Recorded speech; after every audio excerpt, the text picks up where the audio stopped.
All right, welcome back, everybody, to the deep dive. It's funny how we often find ourselves kind of chasing these big transformative changes in our lives, Oh, right? absolutely. I think it's something we all grapple with.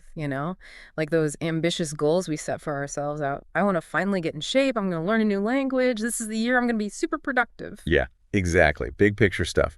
But what we're diving into today is something that might seem almost too simple, almost mundane. We're talking about the power of daily habits. Yeah, and the crazy thing is how these tiny, seemingly insignificant actions we repeat day in and day out actually end up shaping so much of our lives. It's like the little things really do add up in a big way. Okay, so before we even get into like the nitty-gritty of habit formation and all that, I'm curious, what's the deal with this autopilot mode we seem to be stuck in for a huge chunk of our day?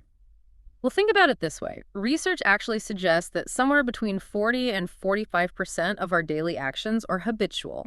Whoa, wait, 40 to 45%? That's almost half of our lives just running on autopilot. Right. It's kind of wild when you think about it. So, all those little things, brushing your teeth, scrolling through your phone, the route you take to work, it's happening without us even really thinking about it. Okay, so we're not exactly in the driver's seat as much as we might like to think, huh? Not always, no. And that's where things get really interesting. Because those habits, those unconscious actions, are the real drivers, I think, of our long-term progress. They're kind of the foundation. It's like they're quietly shaping our health, our productivity, Yeah. even our general sense of well-being Yeah. without us fully realizing it. Exactly. James Clear in Atomic Habits, he put it perfectly. He said, "You do not rise to the level of your goals, you fall to the level of your systems." Ooh, that's a good one. I like that. Yeah. So it's not just about setting that big, ambitious goal. It's about the systems, the habits, the small things you do every day that actually determine where you end up. Absolutely. It's the difference between like setting a New Year's resolution to hit the gym every day and actually having a system in place that makes it easy and almost automatic. If your daily habits aren't aligned with, where you want to be, it's like you're constantly fighting an uphill battle. Yeah, you're swimming upstream. And that's exhausting. Even if you have the best intentions, without the right habits in place, making meaningful progress can be a real struggle. Totally. Okay, so we get it. Habits are important. Yeah. But can we get a little more concrete here? Like, what are some examples of how these seemingly small daily actions can actually compound into something significant over time? Oh, sure. There are tons of examples. Like, take writing. The idea of writing an entire book. It can feel super daunting, Well, right? yeah, totally. But if you commit to writing just 200 words every single day, you'll actually have a complete manuscript within a year. 200 words? That honestly doesn't sound that bad. Exactly. It's totally doable, and the cumulative effect is huge. Another great example is exercise. A lot of people feel like they don't have time for long workouts, but even just 10 minutes of dedicated exercise every day, well, that adds up to over 60 hours of physical activity in a year. Wow, 60 hours. It's like you're getting a whole extra week of movement just by squeezing in those small daily chunks. Exactly. And the principle here, right, the thing that makes these small actions so powerful is something called the compound effect. Basically, small, consistent actions repeated over time lead to extraordinary results. It's like that saying, Rome wasn't built in a day, right? Okay, so I'm starting to get why habits are so crucial. But can we kind of zoom in and get a bit more scientific for a second? Like, how do these habits actually get wired into our brains in the first place? What's the science behind all of this? All right, so let's dive into the neuroscience a little bit. Habits basically function as these loops in our brain. It's like a three-part sequence that gets triggered automatically. Loops. Okay, walk me through this. So the first part of the loop is called the cue. It's basically a trigger that tells your brain, hey, it's time to start this automatic behavior. It could be anything, really a specific time of day, a certain location, an emotional state, even just seeing a particular object. Okay, so like, I don't know, if you always have a cookie at 3 p.m., then 3 p.m. becomes the cue for your brain to start craving a cookie. Exactly. It sets the whole process in motion. The second part of the loop is called the routine.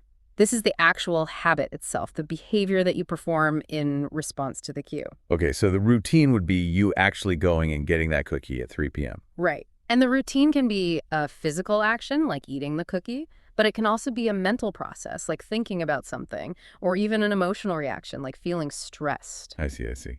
So cue, routine, what's next? The final piece of the puzzle is the reward. This is basically the positive reinforcement your brain gets after completing the routine. It's what tells your brain, hey, this was a good thing to do, let's do it again. So in the cookie example, the reward would be the delicious taste of the cookie, which makes your brain want to repeat the whole cue routine reward cycle the next day. Exactly. And that's how habits get solidified. They become these automatic responses to specific triggers.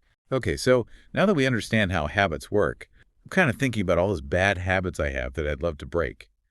How can we actually use this understanding of habit loops to change those unwanted behaviors?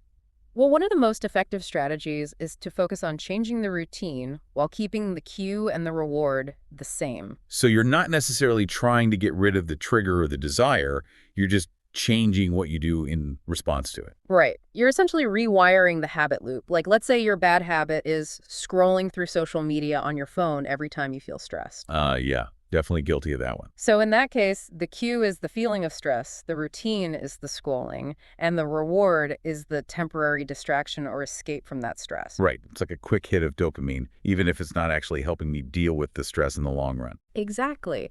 So to change that habit, you could try substituting the scrolling routine with something else that provides a similar reward. Like maybe you could try taking a few deep breaths, listening to a calming song, or even just stepping away from your phone for a few minutes. Okay, so you're basically giving your brain that same sense of relief or distraction, but through a healthier and more productive behavior. That's the idea. It's about finding a substitute that works for you. That's really helpful.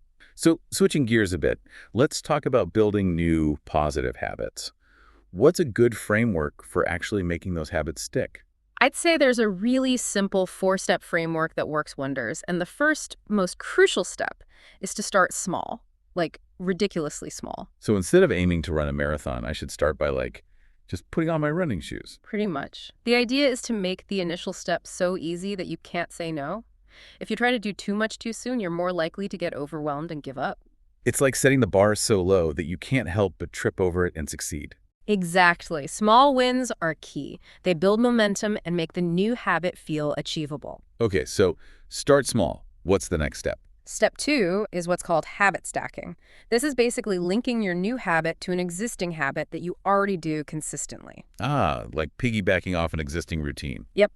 For example, if you want to start meditating every day, you could stack that habit onto your morning coffee routine. So, after I pour my coffee, I will meditate for 1 minute. I like that. It's like using an existing habit as a trigger for the new one. Exactly. Step three is to track your progress.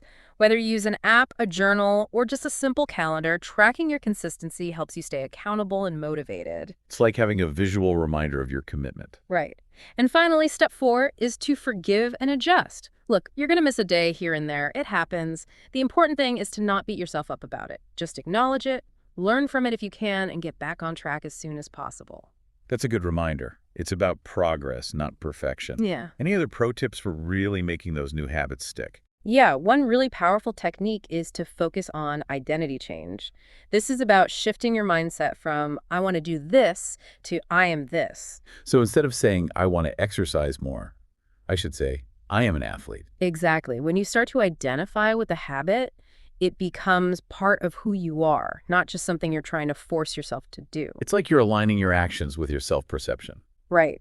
And that makes the habit way more likely to stick in the long run. Wow, this has been incredibly insightful. I'm already thinking about all the little tweaks I can make to my daily routine.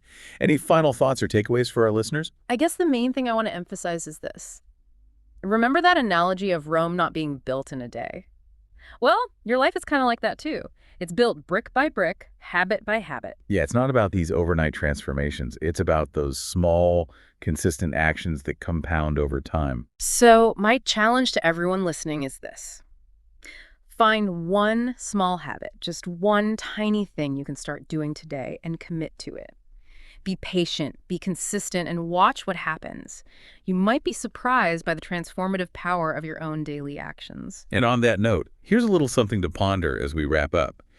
Think about a goal you have, maybe something you've been putting off. Now, what's one tiny, almost insignificant change you could make to your routine today that would move you just a little bit closer to that goal? Like if it's learning a new language, maybe it's just listening to a 5-minute podcast in that language every day. If it's writing a book, maybe it's just jotting down one sentence. It doesn't have to be much. What matters is that you do it consistently. Imagine where you could be a year from now if you just kept laying those little bricks day after day. It's pretty amazing when you think about it. Very true, very true. All right, folks, that's all the time we have for today's deep dive. Until next time, keep those habits rolling.